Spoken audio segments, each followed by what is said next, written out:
뉴욕주 드림액트 법안이 뉴욕주 하원에서 통과됐습니다. 미 신규 이민자들 가운데 아시아계가 차지하는 비중이 급증하고 있습니다.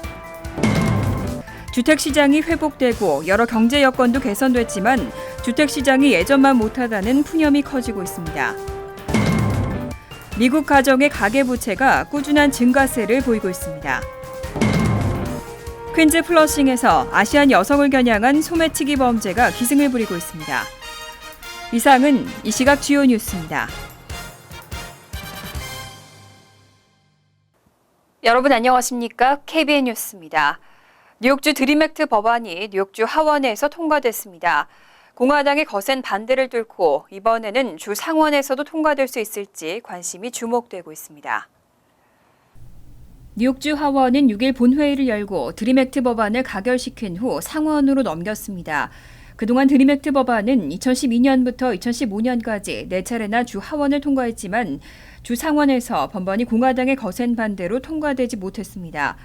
만약 이번에 법안이 통과되면 뉴욕주는 캘리포니아와 텍사스, 뉴멕시코, 워싱턴주에 이어 전국에서 드림액트를 시행하는 5번째 주가 됩니다. 이 법안은 드림기금이라는 사설 기금을 조성하고 불체신분 학생들도 학비 지원을 받을 수 있도록 하고 주정부 학비 보조 프로그램의 신청을 허용하도록 하고 있습니다. 또 뉴욕주 내 사립대학에서 학업 또는 경제적인 문제로 대학 진학을 포기한 학생들에게 학자금을 제공하는 프로그램인 HOP와 EOP, C-스텝 등의 혜택을 불체 학생들에게도 주는 방안을 포함하고 있습니다. 법안을 상정한 칼 헤스티 뉴욕 하원 의장은 이번만큼은 상원에서 반드시 법안을 통과시켜줄 것으로 기대한다고 말했습니다. 쿠오모 뉴욕 주지사는 드림액트 법안이 주의회를 통과할 경우 법안에 서명하겠다고 밝힌 바 있습니다. 미 신규 이민자들 가운데 아시아계가 차지하는 비중이 급증하고 있습니다. 지난 2010년부터는 라틴계를 넘어서면서 앞으로 미 이민자 인구 지형에도 큰 변화가 생길 것으로 전망됩니다. 이민연구센터가 1일 발표한 신규 이민자 인구 유입 현황 보고서에 따르면 신규 이민자 인구 중 아시아계가 차지하는 비중은 지난 2006년부터 급격히 증가했습니다.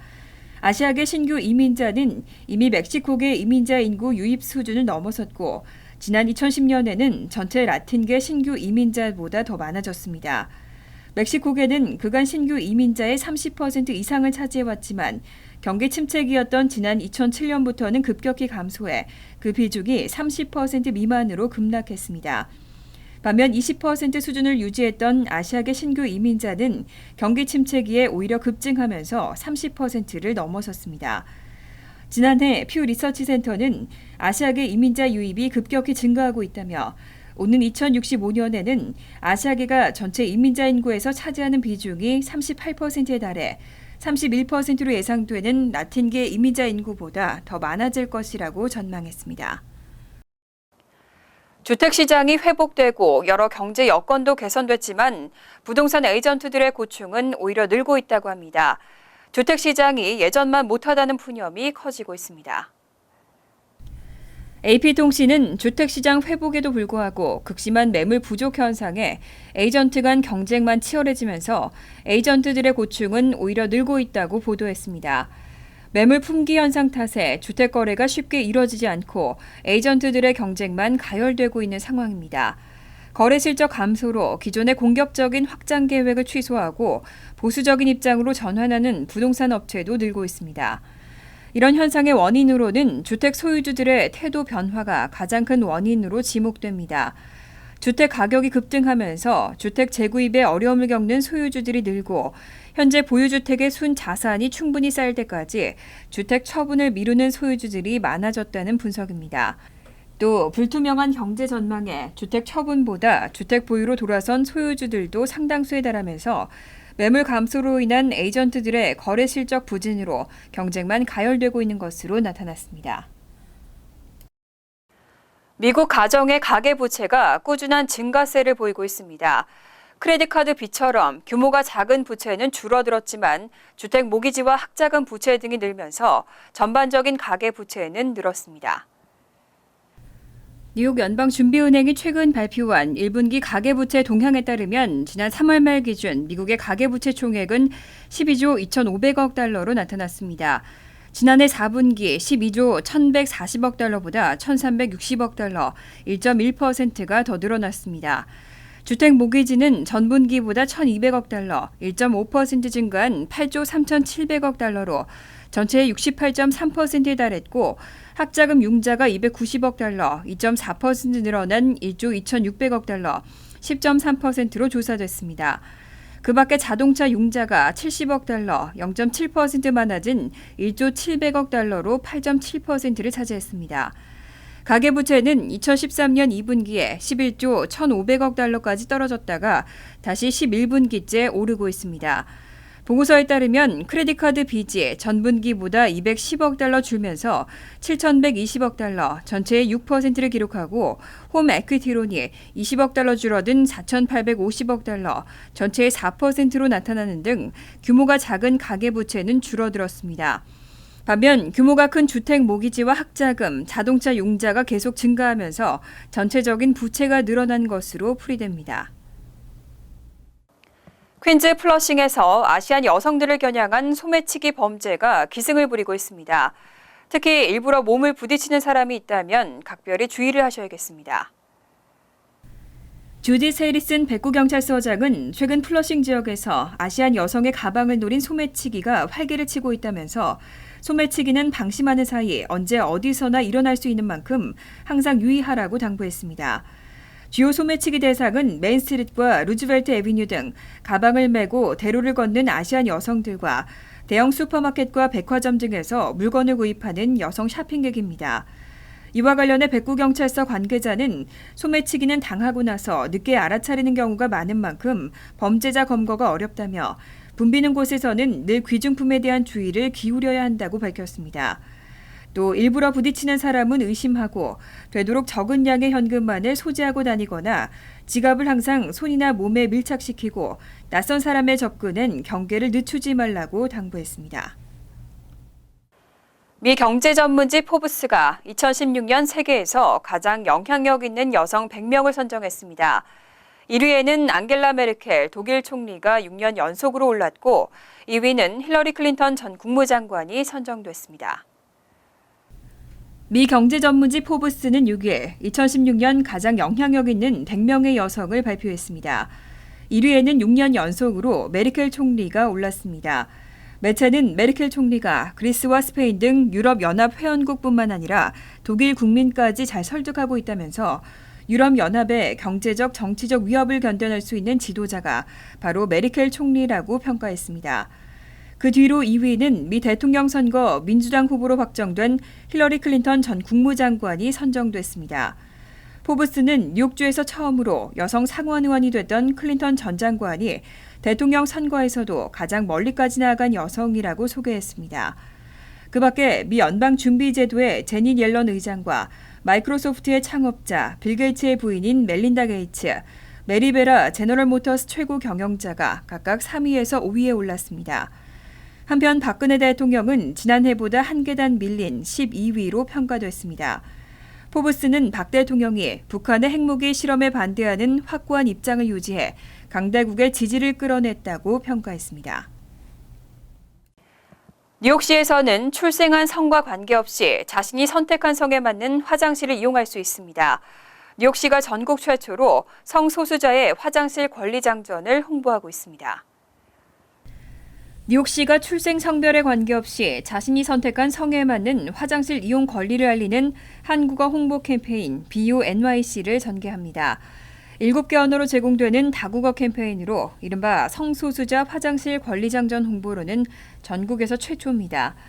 이번 캠페인은 6일부터 약 한 달 동안 전개되고 뉴욕시 전철과 버스, 공중전화 부스뿐만 아니라 소수의 미디어를 통해서도 진행됩니다. 또 소셜 네트워크 서비스를 통한 해시태그 캠페인이 전개되고 이달 말부터는 트랜스젠더의 성중립 화장실 이용 등을 권고하는 2편의 영상도 공개될 예정입니다. 특히 최근 전국에서 논란이 되고 있는 공립학교 트랜스젠더 화장실 이용과 관련해 뉴욕시는 모든 공립학교에서 트랜스젠더 학생이 자신이 선택한 성에 맞는 화장실과 라커룸을 이용할 수 있도록 허용한다는 내용이 강조됩니다. 앞서 지난 3월 빌 드블라지오 시장도 시정부 모든 건물에서 성소수자가 자신이 선택한 성에 맞는 화장실을 이용할 수 있도록 허용하는 행정명령에 서명했습니다. 뉴저지 한인타운 중 테너플라이 지역의 재산세가 가장 높은 것으로 나타났습니다. 테너플라이 주민들의 평균 재산세 납부액은 19,000달러를 넘는 것으로 조사됐습니다. 뉴저지 대민 담당국이 발표한 2015년도 재산세 자료에 따르면 테너플라이 주민들의 재산세 납부액은 평균 19,254달러로 조사됐습니다. 다음으로 클로스터가 14,715달러, 노르드 12,524달러, 레오니아 12,055달러, 잉그루드 클립스 11,802달러, 포트리 1,300달러 등의 순으로 나타났습니다. 이어 팰리세이드 팍은 8,848달러, 리츠필드 8,406달러 등으로 10,000달러 미만이었고 에즈워러가 7,859달러로 가장 낮았습니다. 반면 주택 가치는 잉그루드 클립스가 평균 127만 250달러로 가장 높았고 리츠필드는 38만 7,956달러로 가장 낮았습니다. 세율은 레오니아가 2.79%로 최고였고 테너플라이 2.418%, 포트리 2.201% 등의 순이었습니다. 한인 밀집 지역을 제외하고 재산세가 가장 높은 지역은 타베스톡보로로 3723달러에 달했고 캠든시티는 1533달러로 가장 낮았습니다. 잠시 후 KBN 뉴스가 계속됩니다.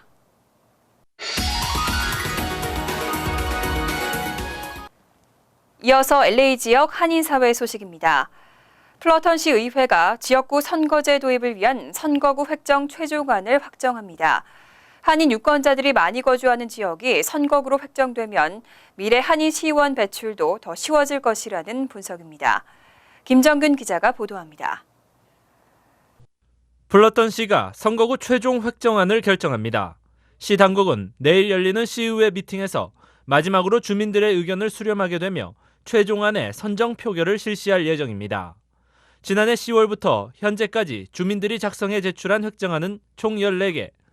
그동안 3차례의 시공청회와 8번에 이르는 주민회의를 통해 채택됐습니다. 중요한 것은 플러턴시의 한인 시의원이 나올 수 있는 가능성에 문을 열어놓는 것이죠. 그렇게 함으로써 우리가 좀 더 그 시에서 관심을 갖게 되고 그중 플러턴 북서쪽을 중심으로 그려진 선거구 서브미션 2B는 다수의 한인 유권자가 거주하고 있어 한인 시의원 배출 가능성을 높입니다. 이와 함께 플러턴 다운타운을 중심으로 나뉜 서브미션 8A는 또 다른 유력 선거구 획정안 중 하나입니다. 지난달 17일 공청회에 제출된 이 획정안은 또 다른 한인들에 의해 제출됐는데 최종 결정을 2주 늦추게 된 결정적 원인이 됐습니다.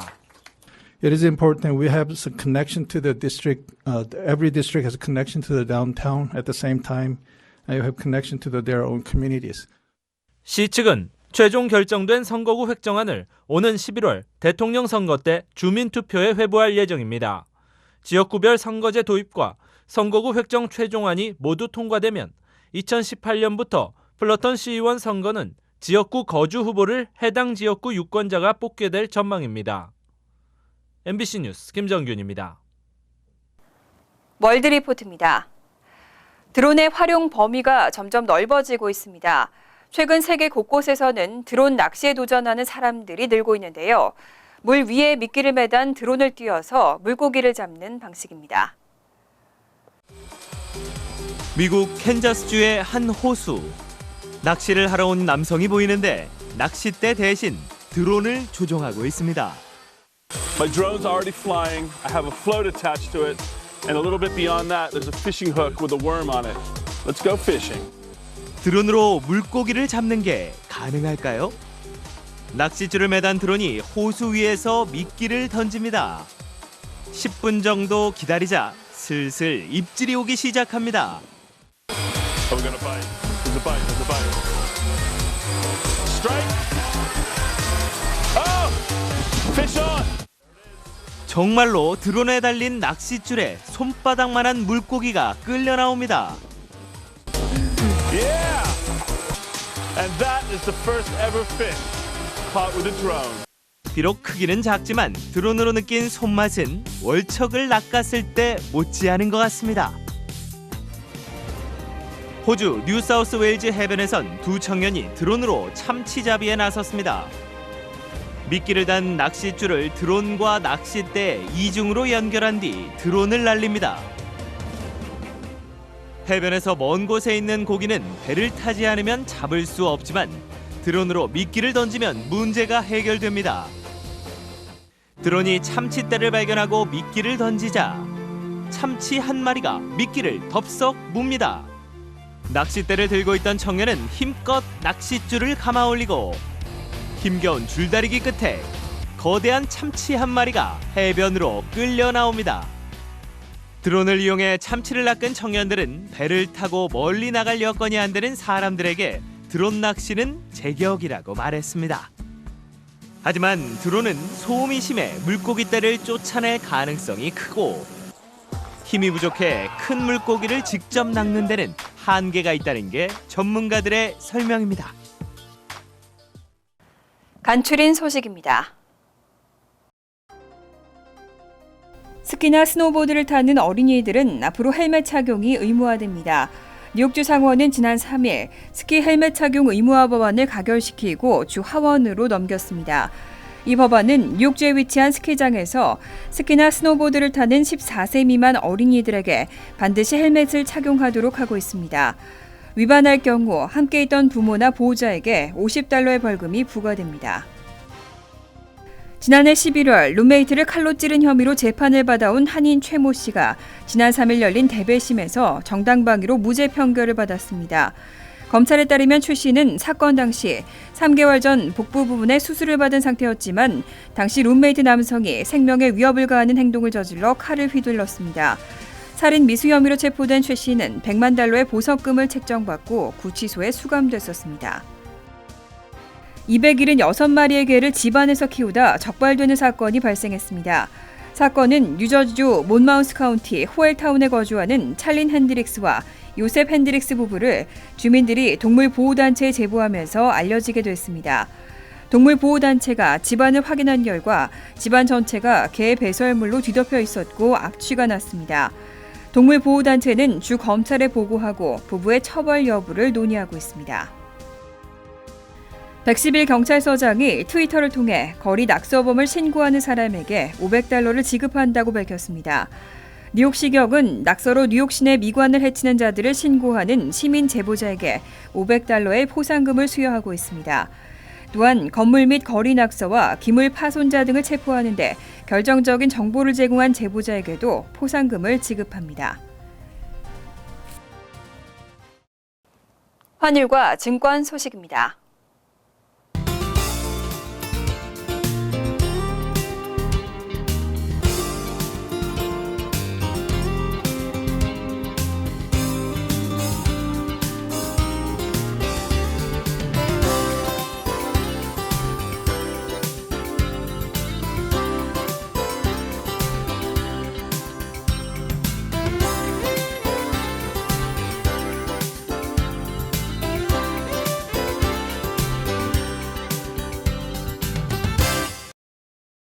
이어서 날씨입니다.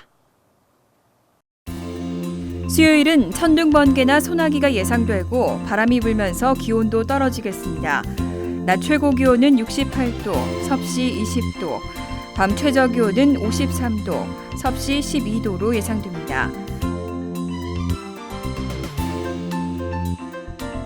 목요일은 상쾌하고 화창한 날씨가 되겠습니다. 금요일 역시 화창하고 좋은 날씨가 이어지겠습니다. 이상으로 KBN 뉴스를 마칩니다. KBN과 함께 즐거운 시간 되시기 바랍니다.